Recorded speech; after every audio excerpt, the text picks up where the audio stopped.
Naafi ani amma paartii siyaasaa keessa turuun nan barbaachisu jechuudha. Akka ittaanaa dursaa Koongireesii Federaalawaa Oromootti intarviiyuu isa dhumaati kanan kennu.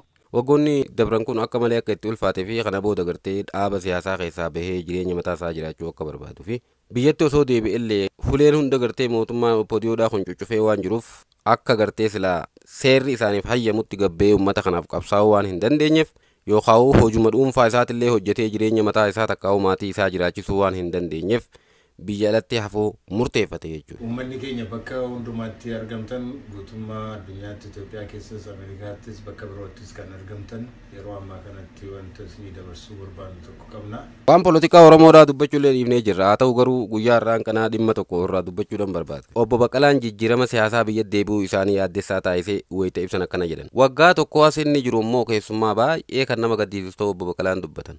Namoonni mana hidhaatii baafamanii ajjeefamuu abbaan barbaade qabee nama hidha bakka buutee isaanii dhabamsiisuu hojiirraa nama ari'uu lafa isaarraa nama buqqaasuu Oromoon daangaa itti caamee manni irratti gubatu fayyaan ibiddaan gubamuu namni ofiin boolla akka qotee keessatti ajjeefamullee ta'aatiin jira jechuudhaan haala siyaasaa Itoophiyaa kan akka malee yaaddessaa ta'e kanarraa dubbatan. Itti dabaluudhaanis waajjiraaleen dhaabbilee siyaasaa guutumaan guututti cufamaniitiin jiran jechuun ni danda'ama jedhanii sababa kanaatti sochii siyaasaa biyya keessatti gaggeessuun akka hin danda'amnellee dubbatan. Kana keessatti lubbuudhumaan jiraachuufuu haala nama sodaachisu keessa gahamee akka jirullee dubbata. Lammaffaan ammoo jaan Obbo Baqqalaa Garbaa osoo biyya sanatti deebi'amellee sochii siyaasaa gochuun waan hin danda'amneef jecha gama kootiin ammaan booda biyya sanatti deebi'uun bu'aa buusuu hin qabu.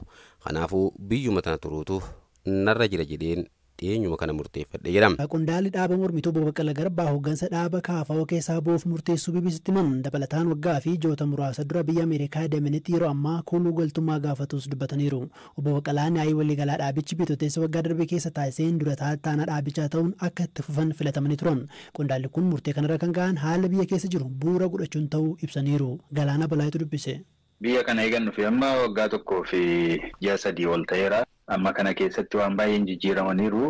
Egaa jijjiiramoo sanarraan kan ka'e amma biyya sanatti galuun barbaachisaa ta'ee natti hin mul'anne. Kanumaaf egaa ammaas jira jechuudha.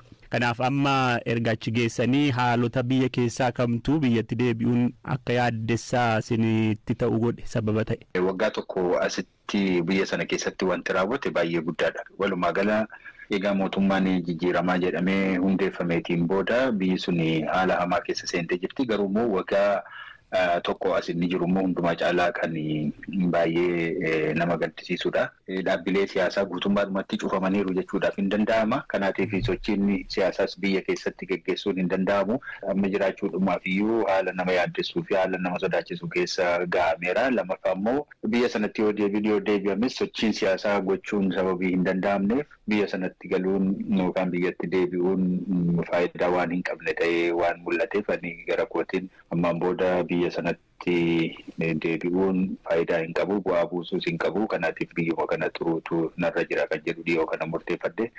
Kanaatiif akkuma kanaatti amma biyya hambaa kanatti hafuudhaaf murteesseera jechuudha. Obbo Baqqalaan osoodhuma biyyatti deebi'anillee hojii barsiisummaa yuunivarsiitii keessatti hojjetan itti fufuu akka hin dandeenye dubbatu. Sababni isaa immoo akkuma mana hidhaatii bahaniin umriin kan ka'e 60 gaheetiin jira jechuudhaan soorama akka isa baasan dubbata. Akkuma mana hidhaatii baheen xalayaan nagee jechuudhaan Obbo Baqqalaan BBC Afaan Oromootti hima. Waggaa 60 guutteetta waan ta'eef amma soorama baateettanaan jedhan jechuudhaanis dubbateetiin jira. Adeemsa soorama raawwachuuf yaaliin godhillee akka isaaf hin milkaa'uun dubbata.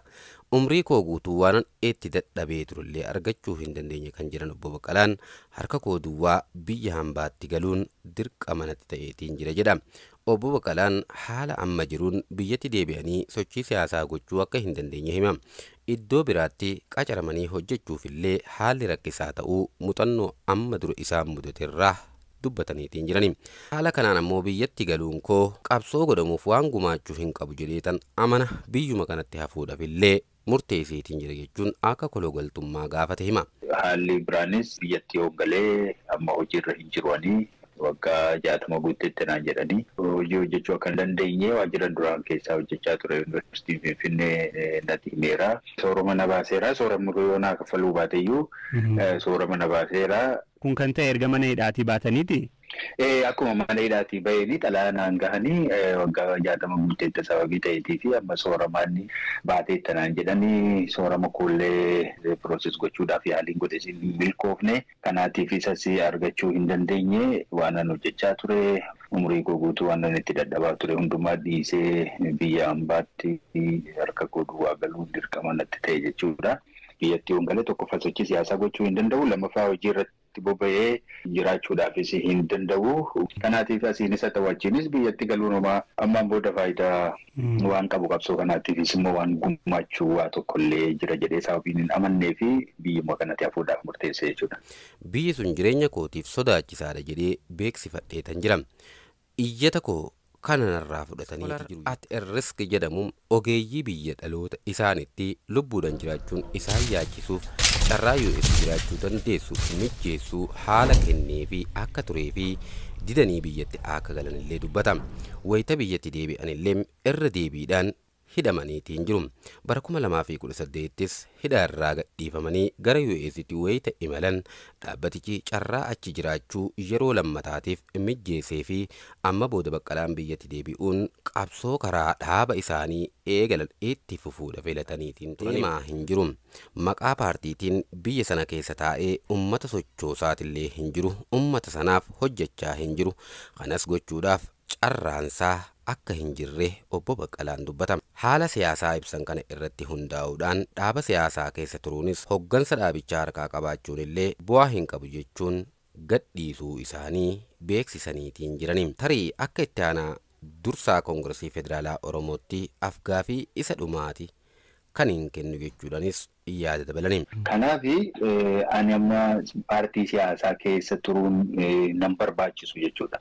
Akka itti aanaa dursaa Koongiresii Federaalaa Oromootti intarviyuu isa dhumaati kan kennu. Ammaan booda akka nama Oromoof quuqamu tokko akka Oromoo tokko akka nama mirga uummata Oromoof quuqamu tokkotti malee akka hogganaa paartii kan hin deemu miti jechuudhaanis obbo Baqqalaan dubbata. Nama kamiifuu paartii isaaniitii fi miidiyaa kamiifuu murtee isaanii kana amma dura kan hin beeksifne akka ta'e illee obbo Baqqalaa Garbaa dubbataniitiin jiru. Dhimma kana itti yaadaan ture.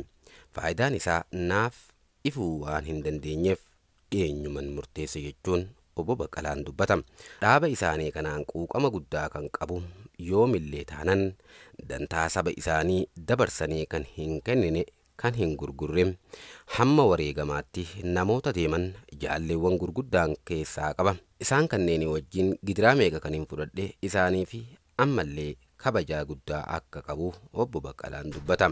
Akka amma dura isaan waliin walgayii taa'ee waliin qabsaa'ee hojii hojjechuu dadhabuu kootti gadda guddaatu natti dhagahama jechuudhaanis gaddatti dhagahamu obbo Baqqalaan ibsata. Miseensummaa fi hoggansa irraa of kaasuu haa ibsanii malee akka nama tokkootti qabsoo dhaabni isaanii durii gaggeessu kana keessatti illee ta'ee qabsoo uummanni Oromoo gaggeessu keessatti bakka barbaadanitti argamanii gahee isaaniitillee akka bahanis dubbata. Siyaasa dhaaba jechuudha miti.